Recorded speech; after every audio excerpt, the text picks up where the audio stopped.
Wisdom Children's Song Community Celebration.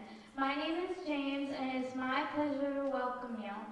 Elders Wisdom Children's Song incorporates the tools of community organizing, education, and celebration.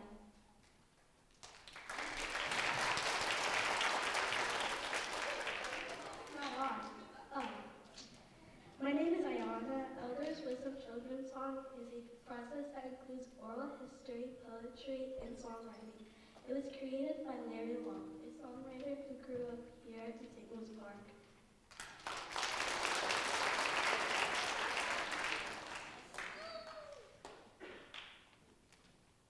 Good evening. My name is Madden. While participating in Elders Wisdom Children's Song, we have had the opportunity to learn about 3 special people. Tonight, we are excited to honor these 3 members of our Aquila community.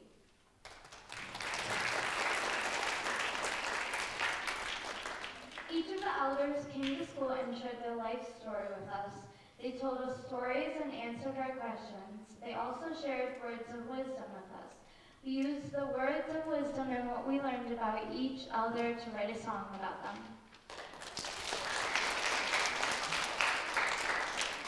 In doing this project, we really stretched our creativity thinking muscles. After listening to the elders, we analyzed their stories and found themes in what they told us. We used those themes to create the lyrics of songs.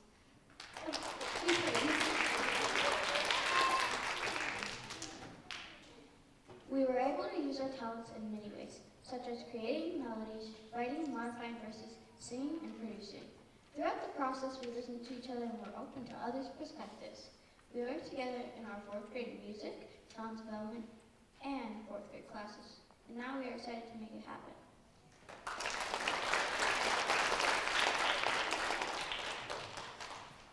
Our first elder is Mr. Asad Zazai. Mr. Zazai migrated to the United States from Afghanistan in 2021.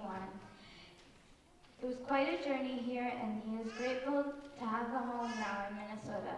He is married and has 2 kids, one who is in Miss Williams' class, Jean. Thank you, Mr. Zazai, for sharing your story with us. We give you this gift and plant as a thank you.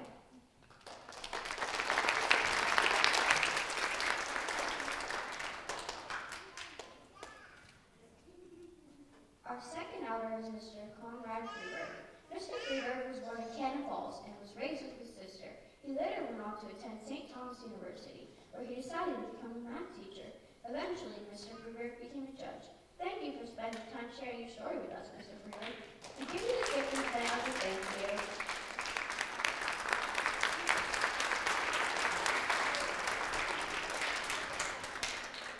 Our 3rd elder is Miss Freida Bailey. Miss Bailey is a current principal at SLP and is even a principal at Aquila. Miss Bailey is one of 13 children. Miss Bailey has 3 children and 2 grandchildren. She believes in equitable education for all and is inspired to go into education by her teachers. Thank you, Miss Bailey, for sharing your story.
States, we wanted to move somewhere with a warmer climate, like California. Afghanistan has a similar weather to Minnesota, and we thought trying something different would be good. Living in military camps, we were in large rooms with a bunch of bunk beds in it. Many families were on the same journey as us, which was helpful.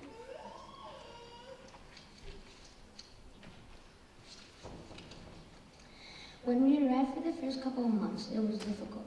I still remember Wajid's question when we enrolled him in first grade here. He was telling me, "Dad, I don't want to go to school."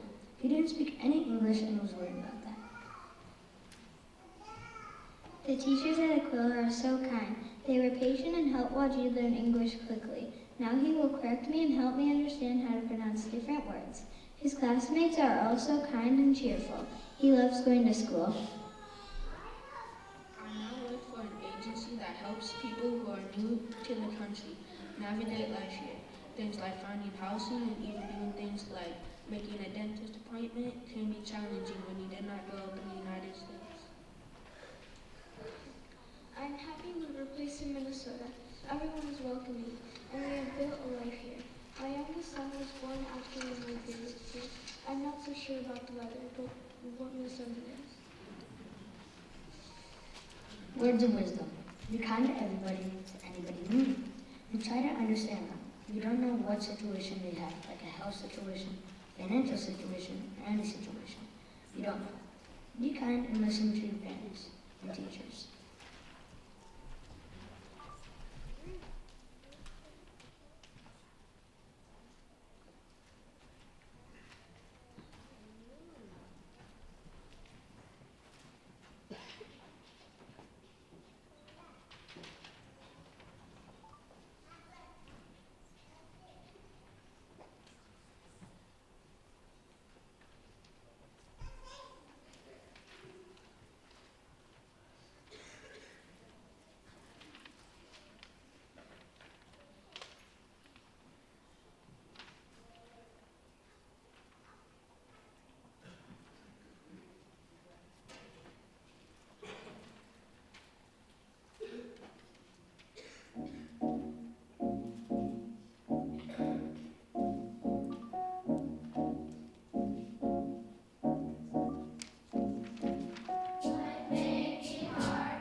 Thank you, Ms. Williams' class. We will now honor Mr. Freeberg. My name is Conrad Freeberg. I'm married to Mary Ray, and I have 3 kids, Tim, Joanna, and Patrick. I'm also a grandpa. I grew up in Canyon Falls, which is about 40 minutes north of here. My parents owned a grocery store, so I grew up working there. I learned how to do all the jobs there, and even was a butcher for a while. Growing up, I enjoyed playing basketball, and I was also on student council. After graduating from high school, I went to St. Thomas to become a teacher. I taught history to middle school kids for 8 years. Teachers continually take classes. I took a class called Education Law and decided that I wanted to become a lawyer. While in school, I met a judge that hired me as a clerk. I would work all day and be in class in the evenings. Those were long days. And my wife was home raising the kids and taking care of the house. Then I became county attorney. There are 2 main jobs that county attorney has. One of them is to advise their county in all their legal problems and help them with their contracts. The other thing I did was prosecute crime.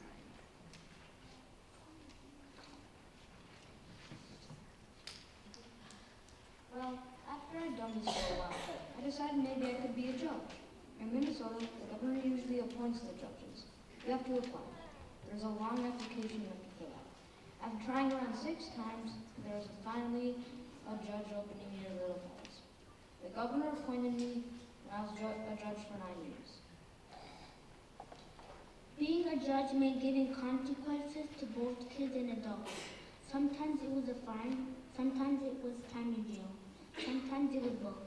Of all the jobs I had, being a judge was my favorite. I saw a lot, but also feel like I was successful in my role. When I retired from being a judge, we moved to St. Paul to be closer to our family. I am happily retired now. Words of wisdom. You never know what's going to happen. I never thought I'd be a lawyer, and I ended up being a lawyer and a judge. You never know what's going to happen, so you need to be prepared. And the other thing is, even though you don't succeed the first time, keep trying. It doesn't have to be perfect, but you just have to keep trying.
Miss Bailey, thank you for coming into our classroom to share your life story.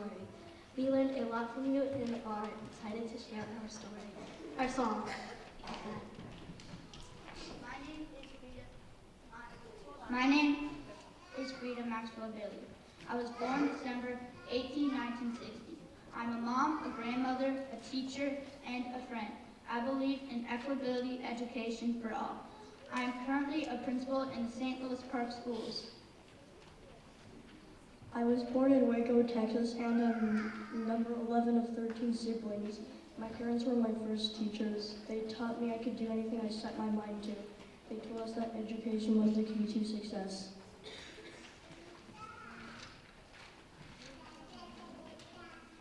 I loved going to school. When I was in elementary, schools were segregated. Early on, I was in school with kids and staff who looked like me. However, later on, I was bused to a school far from my neighborhood that had almost all white students and staff. That was difficult for me. In high school, I played basketball, ran track, and played the clarinet. My school band even was able to play at the Dallas Cowboys halftime show. I was in high school when I decided I wanted to become a teacher. I always sat in the front row and was excited to learn. I noticed, though, that there were groups of students in several of my classes who sat in the back with their heads down. I realized then and that I wanted to become a teacher who taught all kids. I remember in college taking this psychology class. We were assigned an essay about sharing with the world who we were. I really had to think about that question. Who am I?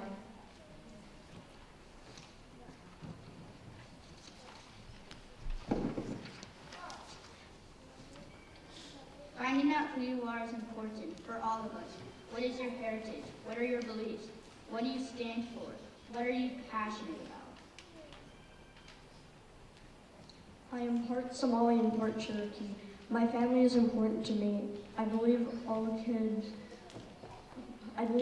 have worth and deserve to be taught to read and write. I am Freida Bailey.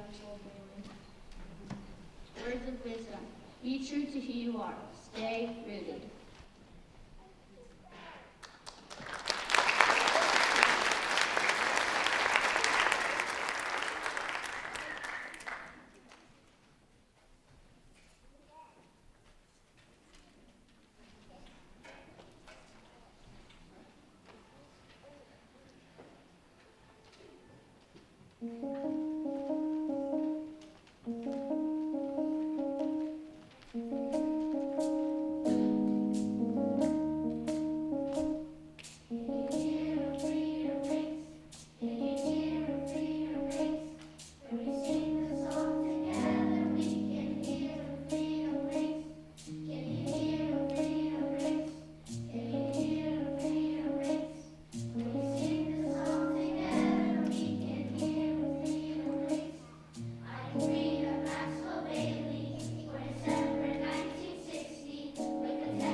my words of thanks will not give this justice.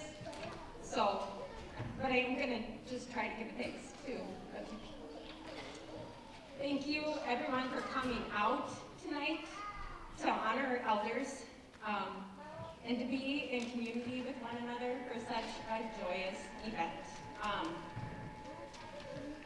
I really appreciate our elders for giving their time, their talents, and especially your words of wisdom, because those words of wisdom will stick with our fourth graders and stick with our community for their lives. And I know that they'll stick with me, so thank you.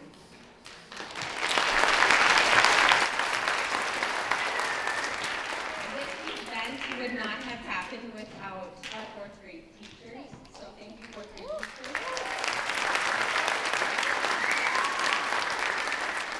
And the facilitation of learning from Ms. Bodley,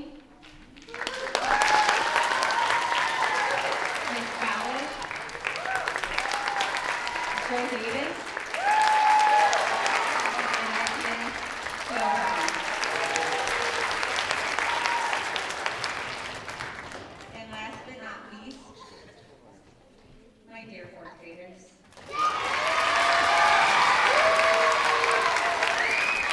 Fourth graders,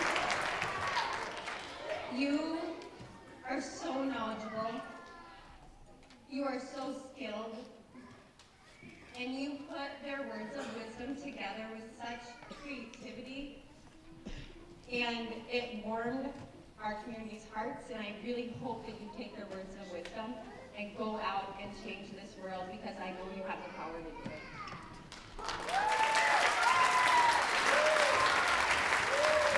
Thank you for gathering tonight. Take pictures, be in community with one another, and thank you again, elders. We appreciate it.